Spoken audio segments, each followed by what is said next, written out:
In a world of media frenzy, where we struggle to believe what we are told, let's take a momentary breath and hear it from the other side.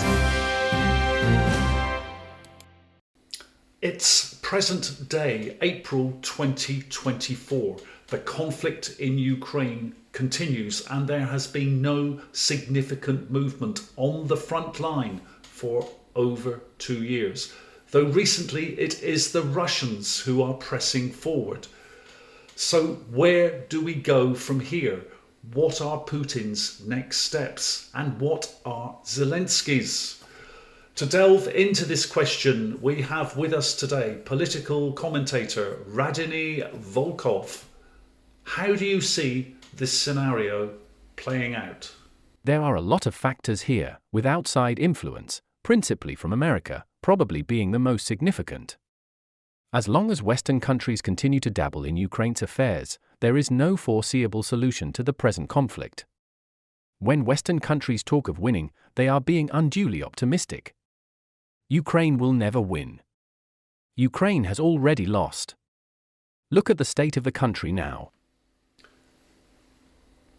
But yesterday, 3rd of April, the NATO alliance started planning towards long-term financial support for Ukraine, stretching at least 5 years into the future, together with continuing 2024 military exercises with members from 32 countries.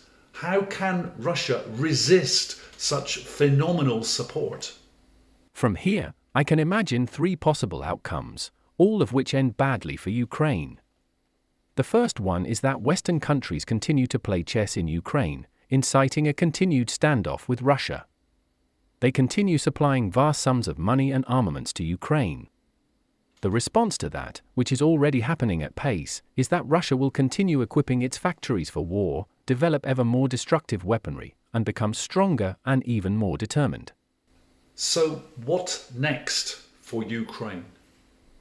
Eventually, Russia will advance further into Ukraine and push, first westward, to cut off the sea access and then north.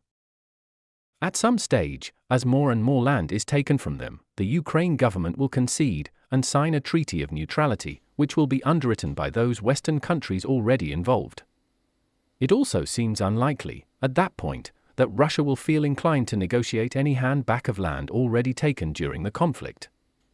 The result is that Ukraine loses massively, but at least the conflict ends. And how important is it that Russia blocks Ukraine access to the sea? It's really critical to moving deeper into Ukraine.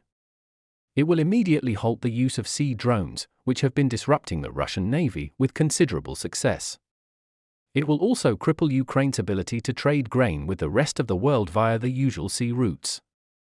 Holding the area around Odessa will also prevent sea incursions into Crimea by boat. Additionally, Russian forces will be able to link up with the unrecognized state of Transnistria, which would give them an incredible military advantage as it opens up a new flank, giving them the ability to attack Ukraine from the east, south, and west. And why would Transnistria be happy with Russians occupying their territory? In a special congress in February, politicians in Transnistria formally asked Moscow to guard it from increasing pressure from Moldova. The Kremlin later issued a statement which said, protecting its compatriots was a priority, Russian state media RIA Novosti reported. And what is your second scenario? The second possibility is that the present battle lines do not change greatly and both sides become more defensive. In that case, Ukraine may seek to step up its attacks on Russia itself in an attempt to cause civil disruption, which may weaken Putin's position. However, that will not work, as it will probably just strengthen the resolve of Russia and be met with far more destructive retaliation. Years could pass as this status quo solidifies. The result is that Ukraine, again, loses massively. And your third option? The third possibility, and it is highly improbable, is that Zelensky's dream comes true, and by some fluke of events, and against all odds, Ukraine miraculously reclaims all of its territory.